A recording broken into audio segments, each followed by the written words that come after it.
কোরআনের কথা শুনে সবার চোখে পানি আসবে না, এটা বোঝার মতো, অনুধাবন করার মতো যোগ্যতা থাকা লাগবে আপনার। আপনি দেখবেন যারা স্থিরভাবে কোরআনে কারিমের কথাগুলো উপলব্ধি করার নিয়তে শুনছে, আপনি তাদের চোখের দিকে তাকিয়ে দেখবেন মনের অশান্তি কখন তারা কেঁদে ফেলেছে তারাও জানে না। এজন্য ঈমান যাদের আছে মাস্ট বি কোরআনের আলোচনায় তাদের ঈমান বাড়বে। এ কথা কার? এখন যদি বলেন আমার ঈমান তো বাড়ে না, আপনার ঈমান থাকলে তো বাড়বে। প্রশ্ন আসতে পারে আমার ঈমান আছে কিনা আমি কি করে টের পাবো? সাহাবী প্রশ্ন করলেন, হে নবী আমার যে ঈমান আছে কিভাবে আমি টের পাবো? বিশ্ব নবী বলেন, ইদা সাররাতকা হাসানাতুকা ওয়া সাতকা সাজ্জিয়াতুকা ফাংতা মুমিন। যখন তোমার ভালো কাজগুলো তোমাকে আনন্দ দেবে, অন্যায় কাজগুলো করলেই ভেতর থেকে একটা বাধা আসবে, তোমার কষ্ট লাগবে, ফাংতা মুমিন, তখন বুঝবে তোমার ঈমান আছে। কিয়ামতের কঠিন ময়দানে আল্লাহ কিন্তু আপনাকে একা ডাকবেন। এবার আপনি ভাবেন তো, আপনার এই 50 বছর, আমার যখন 33 বছর, যাদের 50, 60, 70 বছর, আপনি একটু পেছনের দিকে তাকিয়ে বলেন, এখন যদি আপনি পটল তোলেন, চোখ বন্ধ হয়ে যায়, এই 70 বছর আল্লাহর সামনে দাঁড়িয়ে জবাব দেওয়ার মতো কায়দা আছে? এই জন্যই তো তাফসীর মাহফিলে আসা লাগে। খলিফাতুল মুসলিমিন হযরত ওমর রাদিয়াল্লাহু তাআলা আনহুর জীবনী পড়েছি, তিনি এই বিষয়টা নিয়ে এত সতর্ক থাকতেন, জবাব দেওয়া কিয়ামতে। কারণ একা একা ওঠা লাগবে, স্রেফ একা একা। সূরা ইনশিকাকের একটা আয়াতের তাফসিরে পড়তে গিয়ে পেয়েছি, আল্লাহ যদি কাউকে মাফ করার ইচ্ছে করে, কিয়ামতে কোটি কোটি মানুষ থেকে আল্লাহ তাকে আস্তে করে আলাদা করে নেবে, কুদরতের চাদর দিয়ে ঢেকে ফেলবে, সামনে দাঁড়িয়ে জিজ্ঞাসা করবে, হামজা এই কাজগুলো করেছিলি? জবাব যখন দিতে থাকবে, হ্যাঁ আমি করে ফেলেছি, আমার ভুল হয়ে গেছে, আল্লাহ তুমি আমারে মাফ করে দাও, চোখের পানি, অনুশোচনা, অনুতপ্ত এগুলো দেখে আল্লাহ বলবেন, যা গোপনেই তোরে মাফ দিলাম। অন্তত এটা যদি হয় আপনার জীবনে, আপনি পার পেয়ে যাবেন।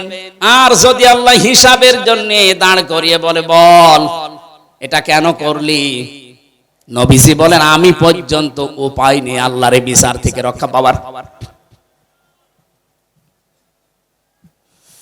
হযরত ওমর সন্তানটাকে ভর্তি করে দিলেন এরকম মাদ্রাসায়, মক্তবে।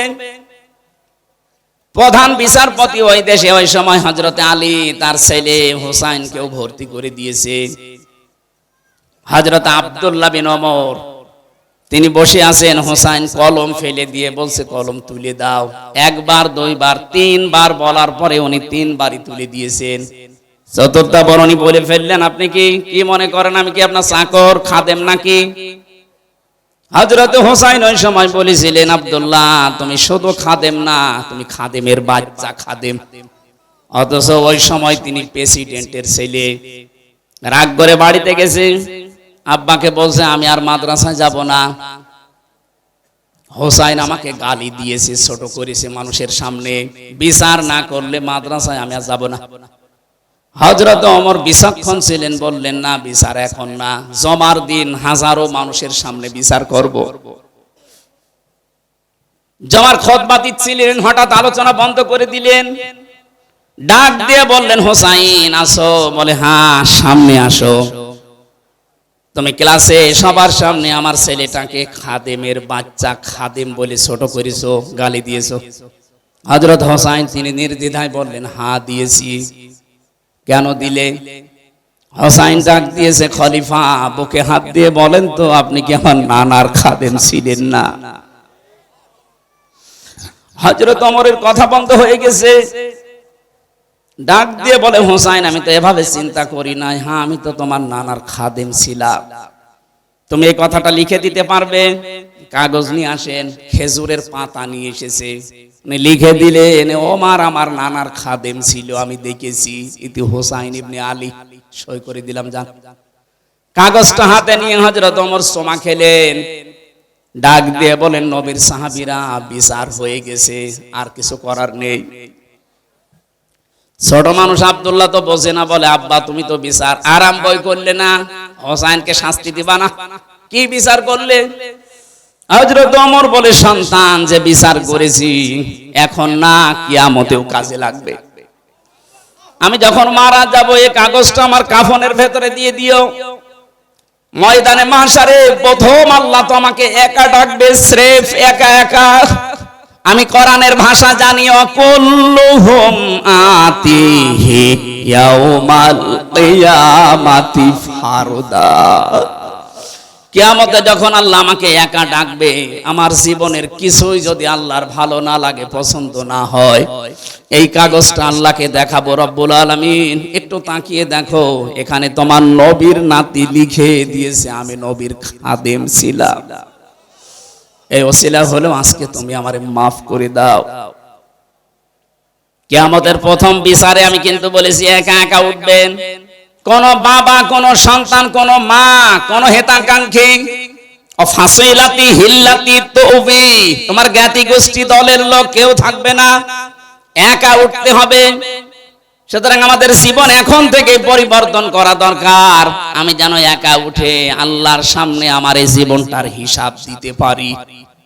কিয়ামতে এবার দ্বিতীয় বেচার ব্যবস্থায় আল্লাহর একা ডাকবেন না। ভালো করে শুনবেন, আমি যে বলছিলাম কেন এই নেতা শব্দটা বলছি, ইয়াউমা নাদউ কুল্লা উনাসিন বিইমামিহিম, সূরা বানী ইসরাঈল 15 নম্বর পারা 8 নম্বর পৃষ্ঠার 3 নম্বর লাইনের 71 নম্বর আয়াতের প্রথম অংশে আছে। এটা ফি জিলালিল কোরআনে তাফসিরে আছে। আল্লাহ পাক বলেন কিয়ামতের দিন প্রতিটি মানুষকে এবার আর একা না, এবার ডাকবো তার নেতার সাথে। কার সাথে? আপনার বিবেক কি বলে বলেন তো? আপনি এতদিন যে নেতার পেছনে স্লোগান দিয়েছেন, যার পেছনে মিছিল দিয়েছেন, যাকে রায় দিয়েছেন, কিয়ামতে যদি ওই নেতা আপনার সামনে থাকে, তার পেছনে থাকবেন আপনি। আল্লাহর কসম, রাজনীতির কথা না, আপনি ধরা খাচ্ছেন এই জন্য বলছি। কিয়ামতে ওই লোকটার সাথে আপনি যদি ওঠেন, আপনার বিবেকে কি বলে? আপনাকে আল্লাহ মাফ করবে বলে মনে হয়? কথা বলেন না কেন? আপনি এখনই বলছেন না, আপনি 100 ভাগ ধরা খাবেন। ও বলছে ঠিক।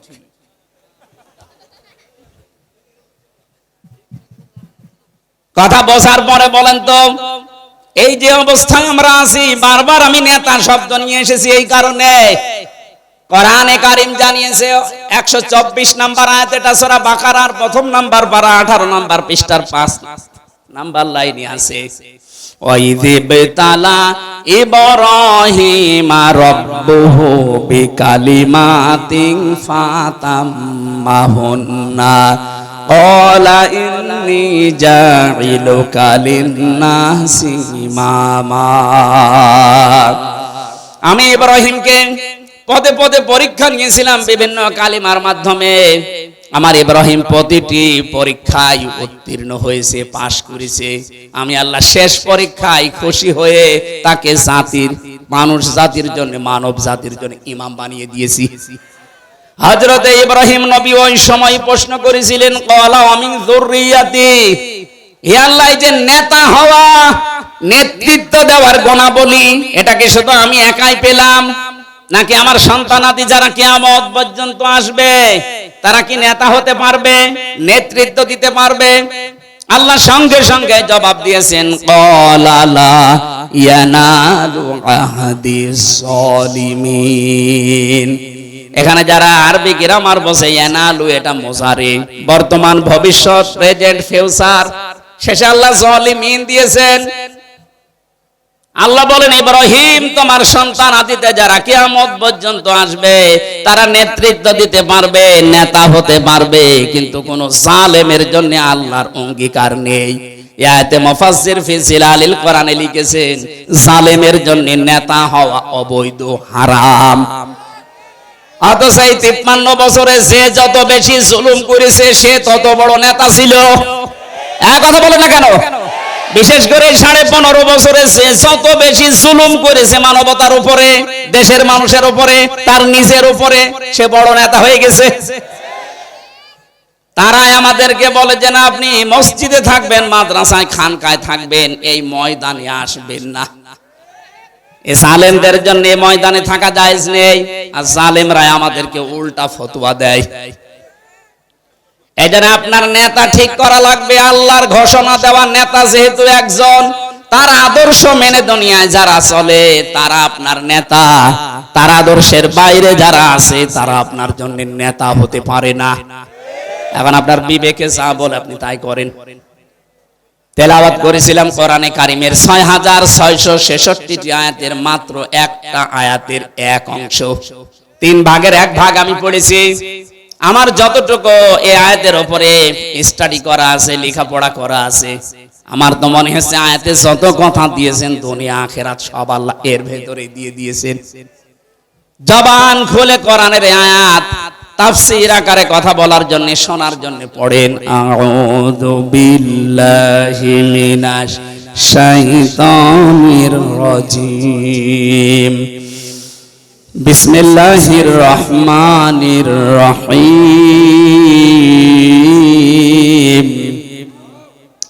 ইয়া আইয়ুহাল্লাযীনা আমানু দুখুলু ফিস-সিলমি কাফা। আল্লাহ পাক বলেন, ওহে যারা ঈমানের দাবিদার, তোমরা প্রবেশ করো পরিপূর্ণভাবে ইসলামে। কোথায় আল্লাহ প্রবেশ করতে বললেন? আরো জোরে বলেন।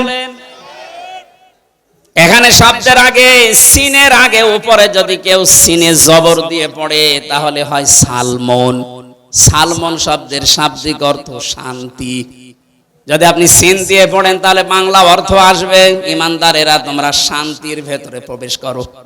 সিনের নিচে জের দিয়ে পড়লে বাংলা অর্থ দাঁড়াবে সিলমন। সিলমন মানে ইসলাম। সিলমন মানে কি? তোমরা প্রবেশ করো ইসলামে। কেউ যদি আল্লাহকে প্রশ্ন করে, আল্লাহ আমি ইসলামে প্রবেশ করেছি, আল্লাহ বলেন না, 5টা বিষয় তোমার প্র্যাকটিক্যাল লাইফে দেখানো লাগবে।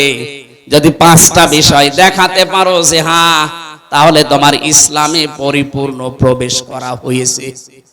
এবার দর্শনবাসী আমি সহ যারা এসেছি, এই একটু খেয়াল করবেন, এই 5টা বিষয় যদি আপনার জীবনে জন্ম থেকে শুরু করে মৃত্যু পর্যন্ত থাকে তাহলে বুঝবেন আপনি ইসলামে পরিপূর্ণ প্রবেশ করেছেন। আর যদি 4টা থাকে, একটা না থাকে, আপনি আংশিক প্রবেশ করেছেন, এখনো পরিপূর্ণ হয়নি। আল্লাহ কি ইসলামে প্রবেশ করতে বললেন পুরাপুরি না আংশিক? কেউ যদি পুরাপুরি প্রবেশ করতে চায় তার প্রথম আলামত পাবেন এইটা, সে আনুগত্য করবে, আত্মসমর্পণ করবে। তাহলে প্রথম আলামতটা আমাদের ভেতরে আছে কিনা দেখি তো। আমাদের যিনি জাতির পিতা যার নাম বললাম, তিনিও আনুগত্য করেছিলেন, আত্মসমর্পণ করেছিলেন। সূরা বাকারার 131 নম্বর আয়াতে আল্লাহ এই দলিল দিয়েছেন, ইয ক্বালা লাহু রাব্বুহু আসলিম ক্বালা আসলামতু লিরাব্বিল আলামিন। হযরত ইব্রাহিমের কথা স্মরণ করো, যখন তার রব বলেছিলেন সারেন্ডার করো, আত্মসমর্পণ করো, তিনি সঙ্গে সঙ্গে বিনা প্রশ্নে, বিনা চিন্তা ভাবনায় বলেছিলেন, আমি মহান রব্বুল ইজ্জাত ওয়াল জালালের কাছে আত্মসমর্পণ করলাম। আত্মসমর্পণ কেউ করলে তার জীবনে 7টা কাজ পাওয়া যাবে। কয়টা? না আপনারা শুনছেন না, এই শুনতেছেন? কেউ যদি ইসলামে প্রবেশ করে তার আলামত 5টা। কেউ যদি আত্মসমর্পণ করে প্রথমটা, তার জীবনে কয়টা কাজ পাওয়া যাবে? 7টা। বলেন বলেন। 1 নম্বরে আমাদের জাতির পিতা তিনি দেখাচ্ছেন, এর পরের আয়াতে আছে, ওয়াসা বিহা ইব্রাহিম বানিহি ওয়া ইয়াকুব। স্মরণ করো ওই সময়ের কথা যখন তোমাদের জাতির পিতা হযরত ইব্রাহিম, তার সন্তান, তার যারা সন্তান ছিল তাদেরকে তিনি ওসিয়ত করেছিলেন, উপদেশ দিয়েছিলেন। এমনকি ইয়াকুব নবীও কি দিয়েছিলেন? ইয়া বুনাইয়া ইন্নাল্লাহা আসতাফা লাকুমুদ্দিন ফালা তামুতুন্না ইল্লা ওয়া আনতুম মুসলিমুন। হযরত ইব্রাহিম প্রথমে বলেছিলেন, হে আমার কলিজার টুকরা সন্তানেরা, অবশ্যই আল্লাহ তোমাদের জন্য চয়ন করেছেন, নির্বাচিত করেছেন, মনোনীত করেছেন এই পৃথিবীতে একটা দিনকে। কয়টা দিন?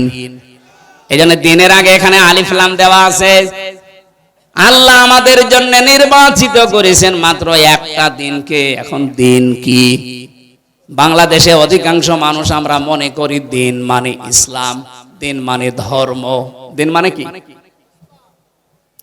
এই যে ধর্ম বলে যারা চালিয়ে দেন, ধর্মের ইংরেজি একটা শব্দ আছে রিলিজিয়ন, অথচ দিন শব্দের 19টা অর্থ আমি পেয়েছি আরবি অভিধানের ভেতরে যতগুলো আছে, একটাও দিন মানে ধর্ম লেখা পাইনি। দিন মানে একটা পেয়েছি 19টার, কনস্টিটিউশন, সংবিধান। এটা আমরা বাংলাদেশে অনেকে না বুঝলেও ফেরাউন কিন্তু হাজার হাজার বছর আগে ভালো করে বুঝেছিল দিন মানে সংবিধান।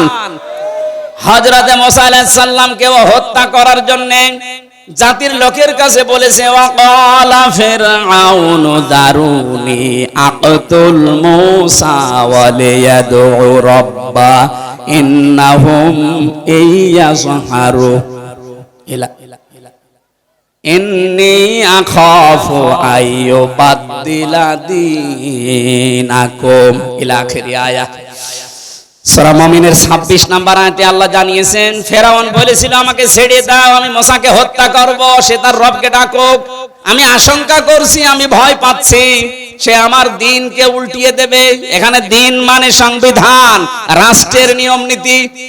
বাংলাদেশে আজ দিন মানে ধর্ম মনে করে অনেকে আনন্দে আত্মহারা হয়ে আছে, অথচ ফেরাউন বুঝেছিল দিন মানে সংবিধান। আমরা যদি এইটা আজ বুঝতে পারতাম দিন মানে সংবিধান। এখন সংবিধান সংস্কারের কাজ চলছে 96% মুসলমানের দেশে। অন্তত 20 জন যদি উপদেষ্টা লাগে সংবিধান সংস্কারের জন্য, যারা দায়িত্বে থাকবে তার 18 জন আলেম লাওয়া লাগতো। তারা কোরআনে কারিমের সূরা ফুরকানে 74টা ধারা আছে। সংবিধান বানাতে 74টা ধারায় যথেষ্ট। এই ধারাগুলো যদি ব্যক্তি, পরিবার, সমাজ আর রাষ্ট্রে কায়েম করে দেওয়া যায় সংবিধানের মাধ্যমে, এই বাংলাদেশও আবার মিনি জান্নাত হয়ে যাবে। দিন মানে সংবিধান, এটা আমরা অনেকে জানি না। দিন মানে ধর্ম মনে করে বসে আছি। যারা মনে করেন দিন মানে ধর্ম, অন্যান্য ধর্মের মতো 4500 ধর্ম এখন দুনিয়ায়। কত বলেন বলেন? দিন মানে যদি ধর্ম ধরেন, অন্যান্য ধর্মের কোন ধর্মের কথাগুলো তাদের প্র্যাকটিক্যাল লাইফে মানা হয় না। কিন্তু আমাদের দিনে, ধর্মে, আমাদের কনস্টিটিউশনে, সংবিধানে যে কথাগুলো আছে এগুলো যেখানেই পড়বেন, যেখানেই সেট করবেন, ওইটা আপনার বাস্তব জীবনে আগে মিলানো লাগবে। আপনি নামাজে দাঁড়িয়ে যদি বলেন ইন্নাদ-দীনা ইনদাল্লাহিল ইসলাম, ওইটা আপনার প্র্যাকটিক্যাল লাইফে থাকা লাগবে। যারা বলে আমাদের আল্লাহর নিকটে একমাত্র জীবন ব্যবস্থা ইসলাম, তারা ইসলামের বাইরে বিয়ে শাদী করতে পারবে না। কথা বলে না কেন? এই যে বিয়ে শাদীতে যারা আজ অলিমা বাদ দিয়ে আর যারা বরযাত্রী খাওয়ার নিয়ম নীতি বানিয়েছেন, এটা ইসলাম না ইসলামের বাইরে? বলেন বলেন।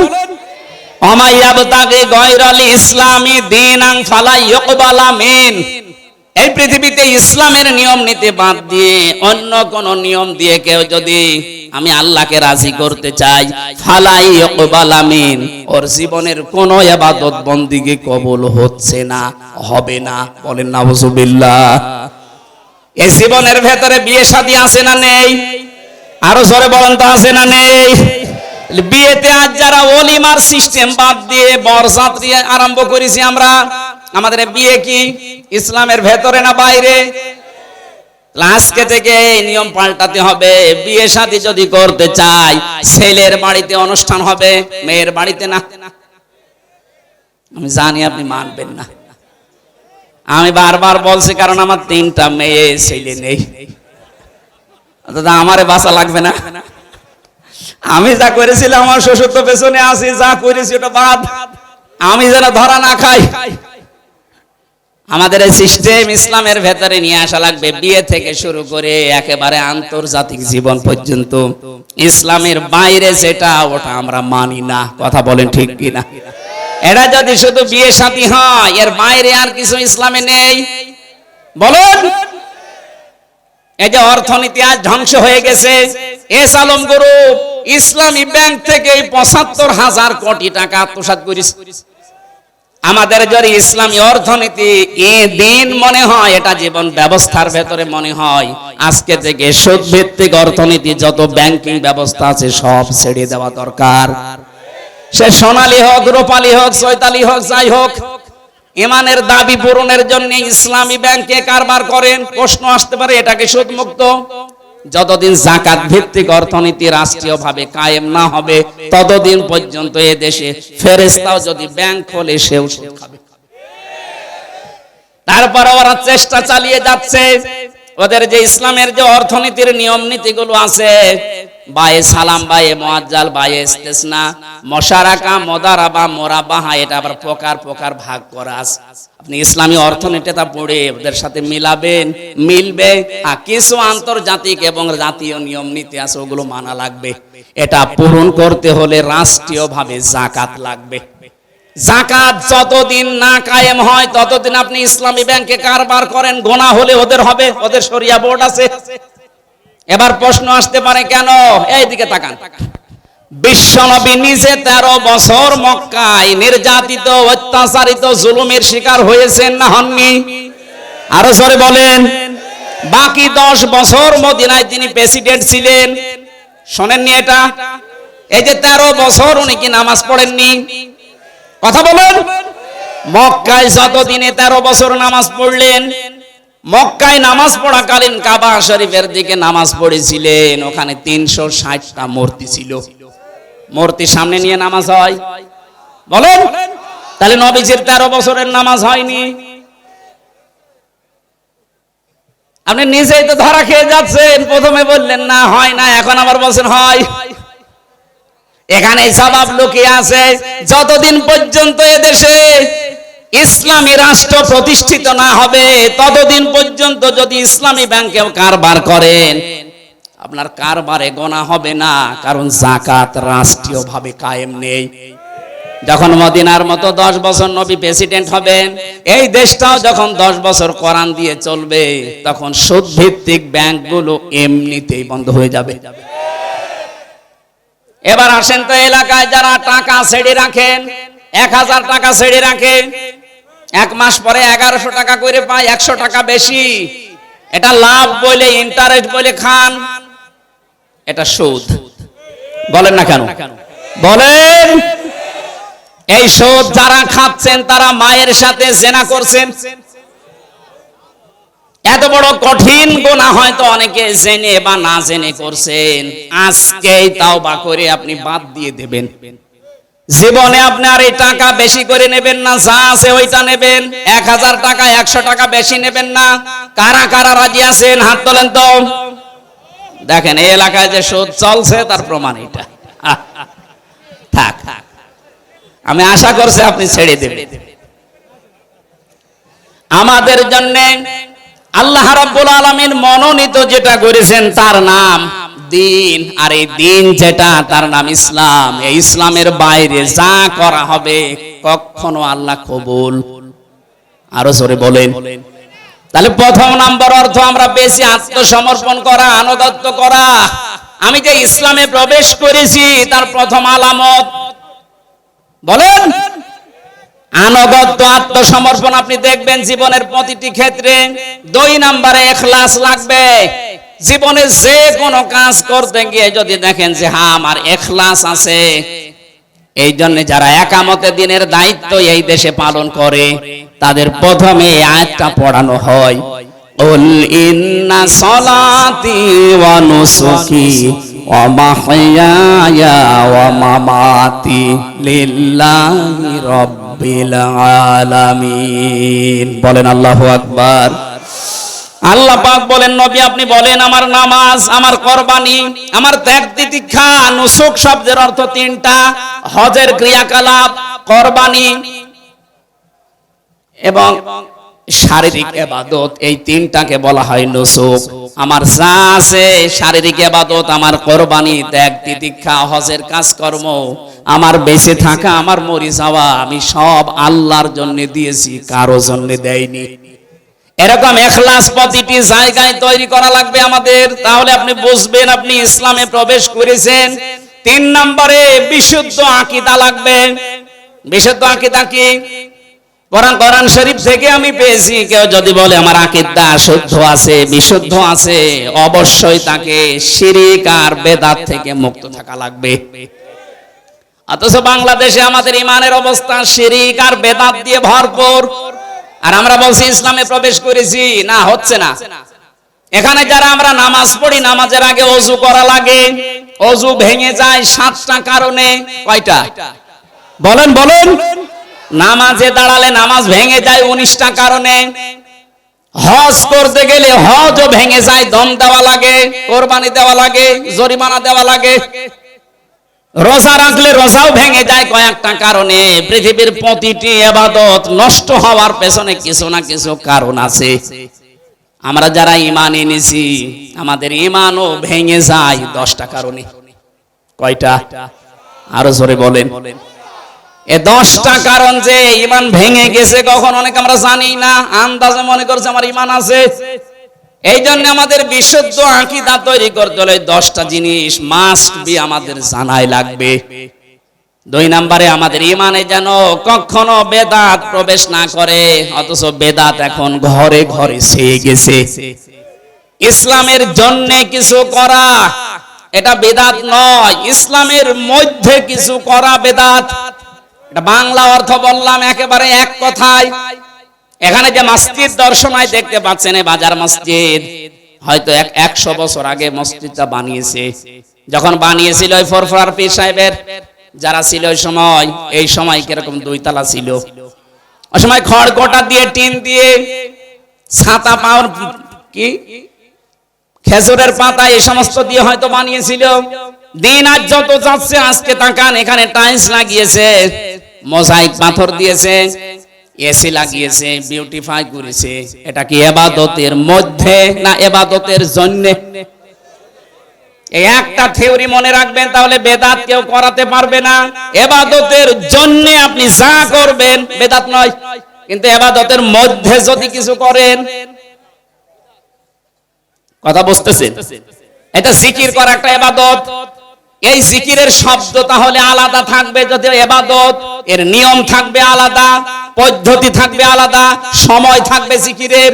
কোরআনে কারিমে সূরা আরাফের 205 নম্বর আয়াতে আল্লাহ দলিল দিয়েছেন। রব্বুল আলামিন বলেন, আযকুর রাব্বাকা ফি নাফসিকা তাদাররুআ ওয়া খিফাতা ওয়া দুনাল জাহরি মিনাল কওলি বিল গুদুবি ওয়াল আসাল ওয়ালা তাকুম মিনাল গাফিলিন। এখানে জিকির যদি কেউ করতে চায় 4টা নিয়ম মানা লাগবে। 1 নম্বরে মনে মনে, 2 নম্বরে ভীত সন্তুষ্ট হয়ে, 3 নম্বরে উচ্চ আওয়াজ বাদ দিয়ে, 4 নম্বরে 1 নম্বরে আল্লাহ রাব্বুল আলামিন বলেন মনে মনে করবা, 2 নম্বরে শব্দ ছাড়া উচ্চ আওয়াজ বাদ দিয়ে, 3 নম্বরে ভীত সন্তুষ্ট হয়ে, 4 নম্বরে কান্না জড়িত কণ্ঠে। এখন যদি আপনি 4টা নিয়ম বাদ দিয়ে নতুন কোন নিয়ম চালু করেন, উল্টিয়ে পাল্টিয়ে উল্টা পাল্টা করে, আপনি এই 4টার ভেতরে নেই। এমনকি নতুন কোন শব্দ যদি যোগ করেন জিকিরের ভেতরে, সুবহানাল্লাহ, আলহামদুলিল্লাহ, লা ইলাহা ইল্লাল্লাহ, আল্লাহু আকবার, এর বাইরে যদি কেউ নতুন শব্দ বলে ইয়া আলী বাবা, কেল্লা বাবা, ফতে বাবা, এটা বেদাত। এটা কি? সুতরাং আমার তাহিরি ভাই যেটা করছে এটা যে বেদাত, আর দলিল লাগবে বলেন। এরপরেও যদি কেউ সতর্ক না হন, আমার কিছু করার নেই। তাহলে আমাদের আকীদা শুদ্ধ করার জন্য 2টা পদ্ধতি মাস্ট বি মানা লাগবে। শিরক এবং বেদাত মুক্ত হওয়া লাগবে আমাদের ঈমান। আজ বাংলাদেশে একটা মাজলুম দলের উপরে একটা তহমত লাগিয়ে দিয়েছে যে এদের আকীদা ঠিক নেই। আপনার আকীদা এত ভালো, একটু ফাঁসির দলির কাছে একটু যেয়ে বলেন তো দেখি, আপনার আকীদা কত ভালো, চলেন তো দেখি। এটি মাসার সাহেবের মতো 16 বছর ছেলে থাকেন, দেখি আপনার আকীদা কোন জায়গায় আছে। আমি বহু আলেমের সাথে ছিলাম, এত বড় বড় জুব্বা গায়ে দাড়ি দেখলে আমার মনে হয় জান্নাত থেকে পালিয়ে এসেছে। আমার মতো ছোট মানুষ নাই কারাকানি করতে পারে, অত বড় বড় মুরব্বী মানুষ আমার দাদার বয়সী হাউ মাউ করে কাঁদত, অথচ কোনো কিছু না, এমনি বন্দি করে রেখেছি। আপনার এমনি বন্দি করে রাখলে যদি আপনার কান্না আসে, আপনার মতোই তো রক্ত মাংসে গড়া। আপনি যার আকীদার ভুল ধরেন, ওই লোকটা 13 বছর 17 বছর কেউ বসে আছে বিনা কারণে, কোনো দোষ নেই।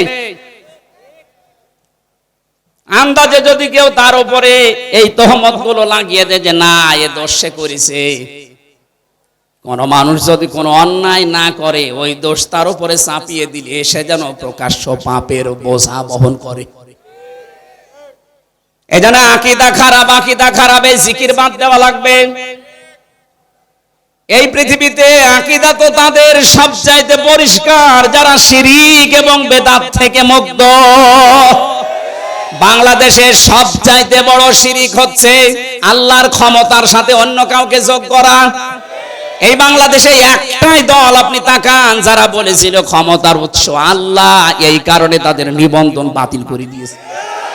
কেন? রাজনৈতিক দল আর নেই। এত বড় বড় হুজুরদের দল আছে, কই তাদের ভেতরে এইটা পায়নি, তাদের তো নিবন্ধন বাতিল হয় না। যারা বলে ক্ষমতার উৎস জনগণ, তাদেরটা বাতিল হয় না। যারা বলে ক্ষমতার উৎস আল্লাহ, তাদেরটা বাতিল করে। আপনি আকীদা কোন জায়গা থেকে নিবেন? আকীদা আপনাকে আবার পড়ানো লাগবে। যে মানুষগুলো আল্লাহর অস্তিত্বে হাত দিয়েছিল, যে ক্ষমতার উৎস আল্লাহ, এ কথা বলার কারণে যাদের নিবন্ধন বাতিল হয়ে গিয়েছিল, মাত্র 5 দিনের ব্যবধানে আল্লাহ তাদেরকে বাতিল করে দিয়েছে।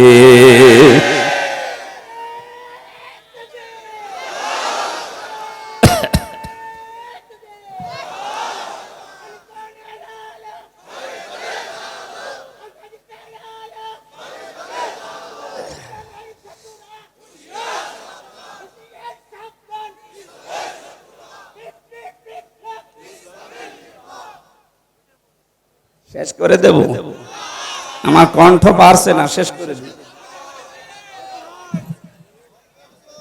4 নাম্বারটা পেয়েছি আমি। কেউ যদি মনে করে আমি ইসলামে পরিপূর্ণ প্রবেশ করেছি, তাহলে তার চরিত্র হবে উত্তম চরিত্র।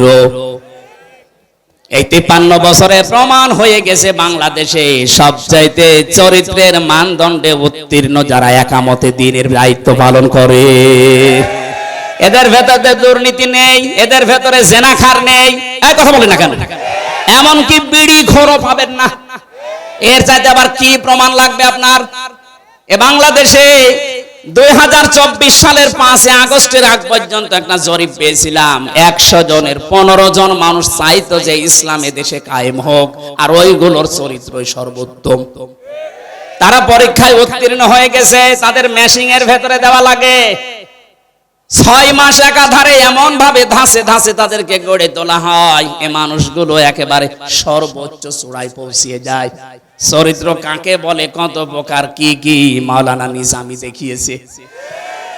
অনবীক্ষণ যন্ত্র নিয়ে 1 টাকা পর্যন্ত পাওয়া যায়নি। আমি গত পরশু দিনও ছিলাম নিজামী সাহেবের বাড়িতে। একটা মন্ত্রী, তার বাড়ি এখনো টিনের, আর একটা মেম্বারের বাড়ি 8 তলা পাওয়া গেছে এই পাবনাতে। একটা মেম্বার আর কোথায় একটা মন্ত্রী, মানে উত্তম চরিত্র খুঁজে পান না। অনেকে মনে করে বিশাল জুব্বা হামসার মতো গায়ে দিয়ে, পাগড়ি একটা মাথায় দিয়ে, হাতে তসবিহ নিয়ে শুধু আল্লাহ আল্লাহ করে, কোনো খেয়াল নেই, এইটা মনে হয় উত্তম চরিত্রের। অথচ এরকম বহু মানুষ আছে যাদের চরিত্র শয়তানের চাইতেও খারাপ। আমি আবার একটা গোপন কথা বলছি, নাকি রাগ করবেন? চরিত্র যদি আমি সহ যারা এসেছি, সে যে বয়সের লোক হোক, যদি সংশোধন করতে চান, পবিত্র করে রাখতে চান, 2টা ঔষধ মানা লাগবে। সূরা নূর 18 নম্বর পারা 12 নম্বর পৃষ্ঠা 7 নম্বর লাইনের 30 নম্বর আয়াতে আল্লাহ বলেন, উল্লিল মুমিনিনা ইয়াগুদ্দু মিন আবসারিহিম ওয়া ইয়াহফাযু ফুরুজাহুম যালিকা আযকা লাহুম ইন্নাল্লাহা খাবীরুম বিমা ইয়াসনাউন। হে নবী, আপনি মুমিন পুরুষদেরকে বলেন তারা যেন তাদের চক্ষুকে নিম্নগামী করে, 2 নম্বরে তাদের লজ্জা স্থান হেফাজত করে। এই দুইটা যদি ওরা কন্ট্রোলে রাখতে পারে, এইটা তাদের চরিত্রকে পবিত্র পরিষ্কার করে রাখবে।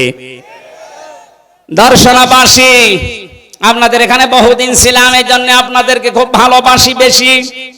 আমি সহ যারা এখানে আজকে এসেছি নারী পুরুষ, আজকে থেকে আমাদের এই চোখ 14 জন নারী বাদ দিয়ে নিম্নগামী করে রাখা লাগবে। 14 জনের ভেতরে নিজের আপন মা, ওই নাম ডাকা মা না, আপন খালা, আপন ফুফু, নিজের মেয়ে, বোনের মেয়ে, ভাইয়ের মেয়ে, এরকম 14 জন মহিলা আছে, তাদের বাদ দিয়ে বাকি দুনিয়ায় যত মহিলা আছে তাদের দেখলেই চোখ নিম্নগামী করা লাগবে।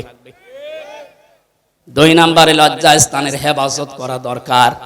এটা আজকে বহু চেষ্টা চালিয়েছিল আমাদের পাশের প্রতিবেশীরা, মোবাইল পর্যন্ত ওপেন করে দিয়ে আকাশ সংস্কৃতির নামে ওরা পিন আপ করা পত্রিকাগুলো আমাদের দেশে পাঠিয়ে চরিত্র যেন ধ্বংস হয়ে যায়, লজ্জাস্থান যেন হেফাজত না থাকে, এই চেষ্টা করত, কিন্তু সফল হতে পারেনি। এখনো পর্যন্ত যেহেতু পারেনি, আর সামনে পারবে না। আমরা যেহেতু একটু সচেতন হয়ে গেছি, এই মুহূর্তে যাদের মোবাইলে এমন কোন দৃশ্য আছে যেটা দেখলে নিজে ভালো লাগে, অন্য কেউ দেখলে লজ্জা লাগে, এই মুহূর্তে ডিলিট করা লাগবে। কারা কারা এক্ষণে ডিলিট করে দেবেন হাত তোলেন তো। এলাকায় এসব নেই, আলহামদুলিল্লাহ। এই দুইটা যদি আমরা সত্যিই করতে পারি, উত্তম চরিত্রের একেবারে জায়গা মতো চলে যাওয়া যাবে। 5 নম্বরে লেনদেনে স্বচ্ছ থাকা। এইটা অনেকে মনে করে এ দুনিয়ার কাজ না, এটা আখিরাতের কাজ। আপনি ইসলামে পরিপূর্ণ প্রবেশ করেছেন কিনা তার প্রমাণ এই 5 নাম্বার, আপনি লেনদেনে স্বচ্ছ থাকবেন। আজ হাজারো মানুষ দেখি কোন দোকানে যদি একবার বাকি করে, ও জীবনে আরো দোকানের সামনে যায় না। আপনার লেনদেন স্বচ্ছ থাকা লাগবে। কারো কাছ থেকে আপনি বাকি নিয়েছেন, ধার নিয়েছেন, নির্ধারিত সময়ে শোধ না দিয়ে খালি ঘোরান, আর টাকা চাইলে বলেন কয় টাকা পাও, কয় টাকা পাও মানে আপনি টাকা নিয়েছেন, টাকা শোধ দেবেন না কেন? আপনার নামাজ, রোজা, যাকাত, হজ সব মাঠে মারা যাবে। লেনদেন স্বচ্ছ থাকা, এটা ইসলামে প্রবেশ করার 5 নাম্বার আলামত। এটা আজ হাজারো মানুষের ভেতরে নেই। আমি 9টা বিষয় পেয়েছিলাম তাফসীর থেকে, এখান থেকে 1 নাম্বারটা বলেছি। 2 নম্বরে আমাদেরকে দ্বীনের সহযোগী হওয়া লাগবে। 3 নম্বরে ভ্রাতৃত্ব মজবুত করা লাগবে। 4 নম্বরে হিংসা বিদ্বেষ ঝগড়া বিবাদ থেকে দূরে থাকা লাগবে। 5 নম্বরে দুনিয়ার ভোগ বিলাস কমিয়ে দেওয়া লাগবে। 6 নম্বরে অধিকারের জন্য লড়াই অব্যাহত রাখা লাগবে। 7 নম্বরে যোগ্য নেতৃত্ব খোঁজ করা লাগবে। এইটা দরকার এখন সবচাইতে বেশি। যোগ্য নেতৃত্ব খোঁজ করার দায়িত্ব আল্লাহ দিয়েছেন আমাদের। বনি ইসরাইলি আছে, যোগ্য নেতৃত্বের সর্বপ্রথম গুণাগুণ হবে কোন মহিলা নেতা হতে পারবে না। লা ইয়াফলিহা কওমুন, নবীজি বলেন কখনো সফল হবে না ওই জাতি যে জাতি তার নেতৃত্বে কোন মহিলাকে বসিয়েছে, যাকে অভিশাপ থেকে আল্লাহ আমাদেরকে বাঁচিয়েছেন। এখন যেন আর কেউ ঘুরিয়ে না আসে। 8 নম্বরে বেশি শোরা ব্যবস্থা চালু করা লাগবে, পরামর্শের ভিত্তিতে কাজ করা। 9 নম্বরে শত্রুকে শত্রু মনে করা লাগবে।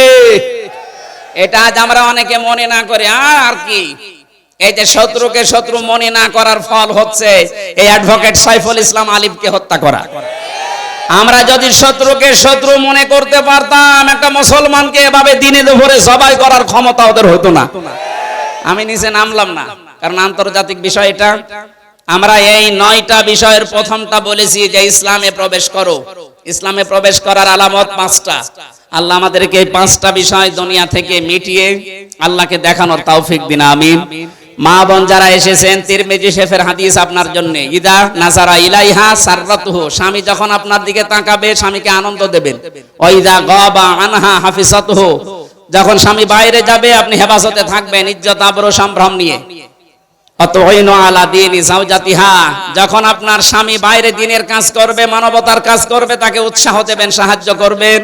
স্বামী যেটা আদেশ করে যদি বৈধ হয় মেনে নেবেন। আল্লাহ আমাদেরকে এই চারটা কাজ মেয়েদের করার তৌফিক দিন, আমিন। বারাকাল্লাহু লানা ওয়া লাকুম ফিল কোরআনিল আযীম, আল্লাহুম্মা আমিন। এই মোনাজাতটা করে যান। লা ইলাহা ইল্লা আনতা সুবহানাকা ইন্নী কুনতু মিনাজ জালিমিন। রব্বুল আলামিন, গভীর রজনী পর্যন্ত কোরআনে কারীমের কথাগুলো আমরা শুনছিলাম। যতটুকুই শুনেছি আমাদের প্র্যাকটিক্যাল লাইফে আমল করার তৌফিক দাও। যাদের কাছ থেকে সেই আলিফ বা থেকে শুরু করে কোরআনে কারীম পড়া শিখেছি, বোঝা শিখেছি, সেই মানুষগুলো আমার মাথার তাজ, আমার পেছনে সামনে ডানে বসে আছে। বিশেষ করে আজকের মাহফিলের সভাপতি আমার উস্তাদ, এ মাদ্রাসার সম্মানিত অধ্যক্ষ মাওলানা শফিউদ্দিন মোল্লা, আমার পেছনে মাওলানা হাবিবুর রহমান, আমার শ্রদ্ধাভাজন মাথার তাজ বসে আছে, মাওলানা সুলতান আহমেদ সহ যত আলেম এখানে এসেছে, আল্লাহ আমার এই উস্তাদদেরকে তুমি আলেম হিসাবে মঞ্জুর করে নাও। এ মাহফিলের আয়োজন করতে গিয়ে তোমার যে বান্দারা শ্রম দিয়েছে, যারা কষ্ট স্বীকার করেছে, যে যেইভাবে কষ্ট করেছে তোমার রহমত তাদের দিকে ওইভাবে এগিয়ে দাও। দিনের সহযোগী হওয়ার জন্য তুমি আহ্বান জানিয়েছো আমাদেরকে। এই মাদ্রাসা যারা প্রতিষ্ঠা করেছে, এখানে দিন শিক্ষা হচ্ছে, দিন প্রচার হচ্ছে। আমরা যে যাই করি না কেন তোমার নবীর এই ঘরের সহযোগী হওয়ার তৌফিক আমাদেরকে দান করো আল্লাহ রাব্বুল আলামিন। মাহফিলের প্রধান অতিথি তাকে মঞ্জুর করো। সম্মানিতা মা বোন যারা এসেছে এদেরকে খাদিজার মতো, আয়েশার মতো বানিয়ে দাও। আমরা যারা এখানে কথা বলেছি, মাদ্রাসায় যারা লেখাপড়া করেছিলাম, বিশেষ করে মাওলানা বাইজিদ, মাওলানা মাহমুদুল হাসান সহ যত আলেম এখানে বসে আছে, ছাত্র ছাত্রী ভাই এবং বোনেরা, আল্লাহ প্রত্যেকের মেধা স্মৃতি তুমি আরো বেশি খুলে দাও। ডাক্তার মিলন সাহেব দোয়া চেয়েছে তার মা বাবার জন্য, আল্লাহ তাআলা তাদেরকে শেফায়ে কামেলা আজেলা নসিব করো। আমার পেছনে অনেক অসুস্থ মানুষ বসে আছে, আমি নিজে সহ যারা অসুস্থ, 3টা বছর আমি জালেমের জেলখানায় বন্দী ছিলাম, আমি অসুস্থ হয়ে গেছি। আল্লাহ ঔষধ পত্র চলছে কিন্তু স্বাভাবিক হচ্ছে না, মেহেরবানি করে আমার আগের অবস্থায় শরীরকে ফিরিয়ে দাও। এই দর্শনা থানার মাটির নিচে যত মানুষ ঘুমিয়ে আছে এদেরকে তুমি কবুল করো, মাফ করে দাও। জীবনের ভালো কাজগুলো মঞ্জুর করো, অন্যায় যেগুলো করেছে আল্লাহ মাফ করে দাও। কবরগুলো তুমি জান্নাতুল ফেরদাউস বানিয়ে দাও। এই দর্শনা মাদ্রাসাকে কেন্দ্র করে, এই মসজিদকে কেন্দ্র করে যে বাজার এখানে গড়ে উঠেছে আবাহমান কাল থেকে, আল্লাহ যারা ব্যবসা বাণিজ্য করে এদের হালাল রুজিতে বরকত দিয়ে দাও। আসমান জমিনের বালা মুসিবত থেকে এই ব্যবসায়ীদেরকে বাঁচাও রব্বুল আলামিন। আমাদের মনের ভিতরে যা আছে কামনা বাসনা আছে, আমাদের জায়েজ আশাগুলো পূর্ণ করে দাও। বিশেষ করে এই মাদ্রাসায় যারা শিক্ষক শিক্ষিকা আছে, আল্লাহ আমার এই মাথার তাজগুলোকে তুমি হায়াতে তাজ্জেবা সিহাতে কুল্লিয়া নসিব করো। যে বাড়িতে এসে বসেছিলাম শ্রদ্ধাভাজন স্যার অধ্যাপক আরিফুল ইসলাম, তার মা বাবাকে ক্ষমা করে দাও। মনের ভেতরে আমাদের অনেকের অনেক কামনা বাসনা আছে, আমাদের জীবনের জায়েজ আশাগুলো আল্লাহ পূর্ণ করে দাও। কখন কার কাছে আজরাইল আসে জানি না, আল্লাহ ইসলামে যেন পরিপূর্ণ প্রবেশ করতে পারি সেই তৌফিক না দিয়ে আমাদের মরণ দিও না। মরণ আসলেই যেন পড়তে পারি লা ইলাহা ইল্লাল্লাহু মুহাম্মাদুর রাসূলুল্লাহ।